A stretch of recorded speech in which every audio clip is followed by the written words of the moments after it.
business report. Dollar Financial Services Limited will be winding up operations in Guyana after just 2.5 years.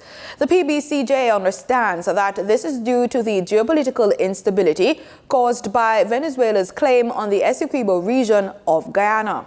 The revelation on Dollar Guyana Inc. came out in the company's 2023 audited financials, which were released on Tuesday on the Jamaica Stock Exchange.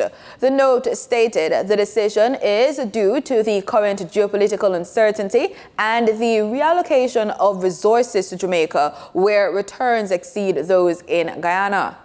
Dollar Guyana was formed in August 2021, with Dollar Financial Services injecting $31.18 million to form the business and was funded by a US $1 million loan.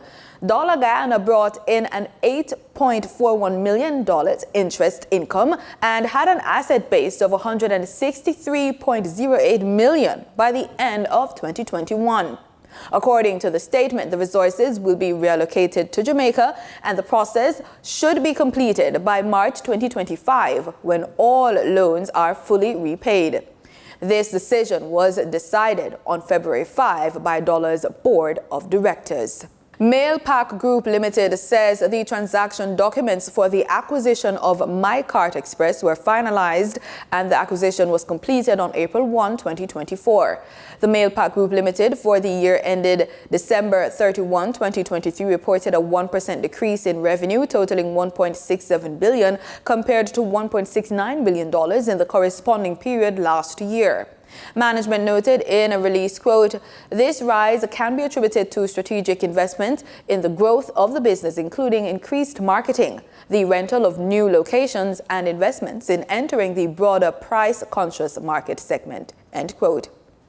Net profit for the year amounted to $260.14 million, a 16% decrease from $308.04 million reported in 2022. Honeybun Limited has made $1 billion investment in a new production facility in Angel St. Catherine, which is set to more than double the manufacturing capacity. Greater production of baked goods is expected with the signing of the long-term lease agreement for the 160,000 square foot mega facility owned by MJS Industrial Park. Deputy CEO Daniel Chung said that the new long-term lease of the new 4.5-acre property, which will be operational in the next 7 to 10 months, will initially see Honeybun moving half of its operation from its current Retirement Crescent property in Kingston. The head office of the bakery company will remain at Retirement Crescent in Kingston and will continue to supply Kingston and St. Andrew, St. Thomas, Portland, and St. Mary. The new Angels facility will service the rest of the island. In regional business, the Trinidad and Tobago National Petroleum Marketing Company Limited MP said there is no pricing mechanism yet for electric vehicle charging stations, but it's hopeful it will be on the agenda.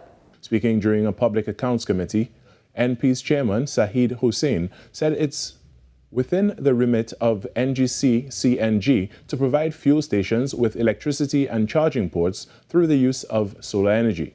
He said at NP stations, only one charging station exists at NP Presal, but is not monetized at this time.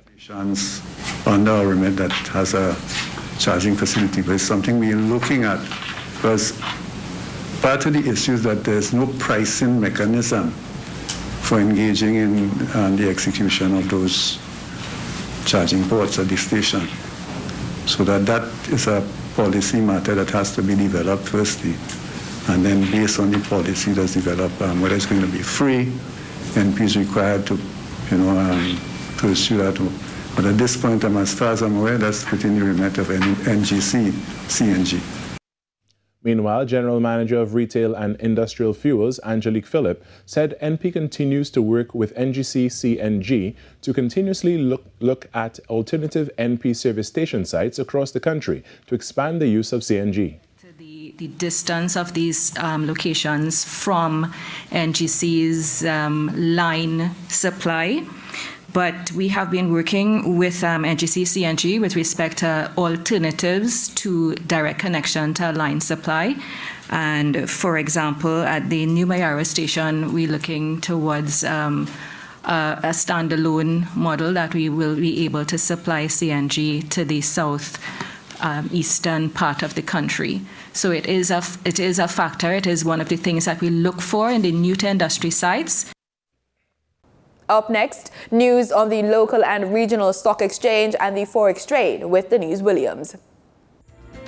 During trading on April 3, 2024, the top three advancing stocks covered the finance and manufacturing sectors on the Jamaica Stock Exchange. ISP Finance Services Limited shares advanced by 16.19% for a $4.32 price increase to close at $31 with 17 shares traded. Cygnus Credit Investments Limited US dollar shares advanced by 13.96% for a 1 cent price increase to close at US 8 cents with 1,120 shares traded. Paramount Trading Jamaica Limited shares advanced 13.74% for an 18 cent price increase to close at $1.49 with 2,039 shares traded. On the declining stocks that traders experienced on April 3, 2024, the top three losers covered the health, finance, and transportation sectors. G West Corporation Limited declined by 16.54% for a 21 cent price drop to close at $1.06 with 14,700 shares traded. Jamaica Money Market Brokers Group Limited 7.25% cumulative shares declined by 10% for a 19 cent price decrease to close at $1.71 with 226,614 shares traded. Trans-Jamaican Highway Limited US dollar shares declined by 9.87% to close at 2 cents with 511,536 shares traded. Over on the Twin Island Republic of Trinidad and Tobago Stock Exchange, trading on April 3, 2024, registered a volume of 233,265 shares, crossing the floor of the exchange, valued at TT $1,533,070.87.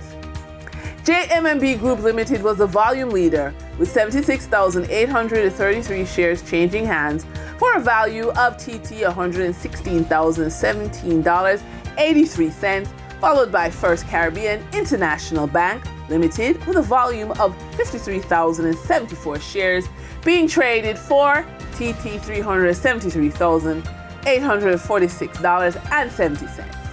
Moving from the money moves of investors, executives, and companies, we turn to the Forex market. On April 3, 2024, the Bank of Jamaica reported that US $26.6 million was bought from Forex traders, while US $18.5 million was sold to Forex traders. Buying directly from the Bank of Jamaica, foreign currency traders sold the US dollar for $155.08 and bought the US dollar for $152.33. The difference between the buy and sell rate was $2.75, which represents a profit for Forex traders for every US dollar traded. Canadian Forex traders earned a trading profit of $6.55 from transactions with the Bank of Jamaica.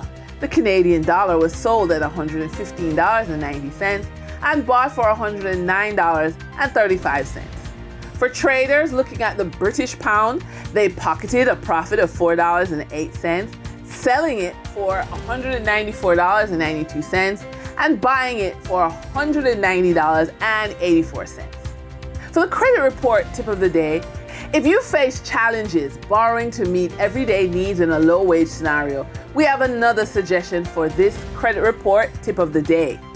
Focus on your credit utilization optimization, a fancy phrase that speaks to how often and by how much you use your loans and credit cards. Keep a keen eye on your credit utilization ratio, which means you should not spend more than 30% of your available credit across all accounts. By maintaining a low utilization rate, you'll demonstrate responsible credit management, positively impacting your credit report and score over time. And with that, we wrap up today's business report. I'm Denise Williams.